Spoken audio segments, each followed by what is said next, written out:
This video was recorded with the Avermedia Live Gamer Portable. Skip it up and that up! What's going on, ladies and gentlemen? Rich of Review Tech USA, and I'll give you $1 if you could tell me what this kid is looking at.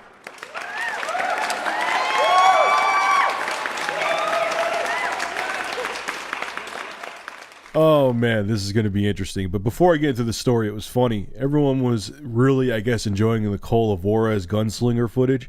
And I showed, I think, BioShock Infinite, and a lot of people were complaining that I didn't show any more of it. This is an amazing game, by the way. I don't know if it's considered like an add-on. I mean, it's standalone. You could get it right now for the PS3, 360, and PC for $14.99. You play this game, and it feels like it should have been a $50 game. It's the gunplay is amazing. The graphics are gorgeous. I got another copy of it for the PS3. I'm going to do a PS3 versus PC comparison video. The PS3 holds up pretty well. That's why I like doing those videos, because it's amazing what a developer can do with limited hardware if they really put effort in. But yeah, get this game. It is a blast to play, and you feel like you're getting 4 times the amount that you paid for. $15, it feels like you're playing almost a $60 game.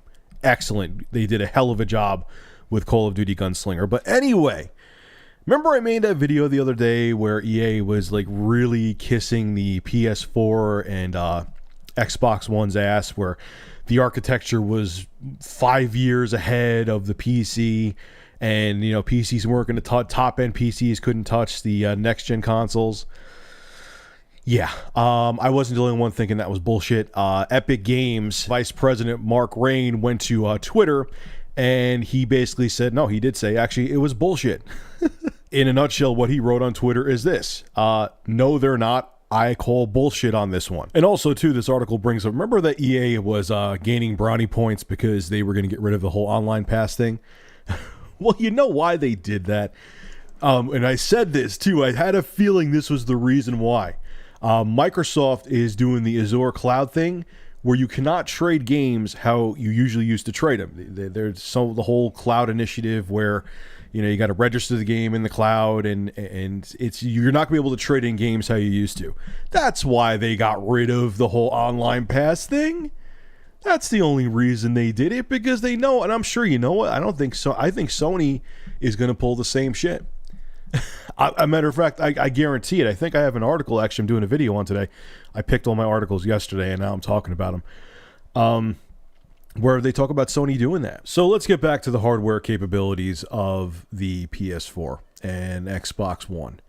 Like I've said before, I heard the specs a while back, the official specs, and I think they're more than adequate. I'm not hating on the next-gen consoles. I think spec-wise, they're pretty damn good. All right, if they hit that right, if they hit that like that $400 price point with the specs they have, it's pretty impressive. Yeah, I think it's adequate for next generation. Having 8 gigabytes of RAM is more the 8-core processors, whether they're, you know, power efficient processors that aren't going to be, you know, have a lot of horsepower. It doesn't matter. It's still enough, and developers are going to be able to do a shitload more than they could do with current gen. But you can't, I mean, I understand that the propaganda is for people who don't understand the technology. You can't tell me with a straight face that a $400, $450 console, hopefully it's not more than that, is going to be more powerful than a $3,000 or $2,000 gaming PC. You cannot look at me in the face and say that and expect me, a person who has a decent amount of intelligence, you know, and is a tech guy, tell me that that's true, because I know it's bullshit. And I know they're trying to get people excited. I get it. You know, Sony did this before, like I said, with the PS2 and the PS3. Like I said in another video, the PS2, they were trying to tell people, you know, that Saddam Hussein was going to use there was like all these like rumors going around, even in regular news too, that Saddam Hussein, the PS2 was so powerful that he was going to use link a bunch of PS2s together, network them together to create a weapon of mass destruction. Maybe he did, maybe he didn't, I don't know. But, you know, the hype train is in full effect now, but don't believe it. There's no possible way, and it's fine. I think it's fine, like I just said before. But there's no possible way you could fit $2,000 of tech in a $400 box unless Sony and Microsoft want to make themselves bankrupt. Yes, even Microsoft.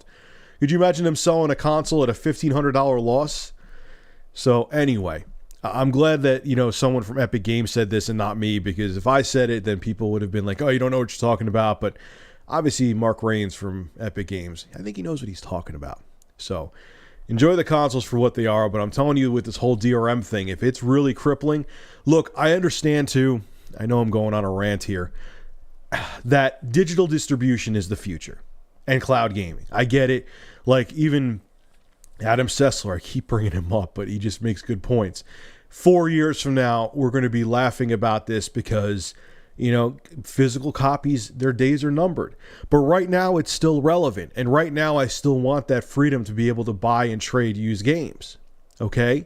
And if to take it away from the get-go is going to be a very bad thing. It's going to piss off the consumer big time.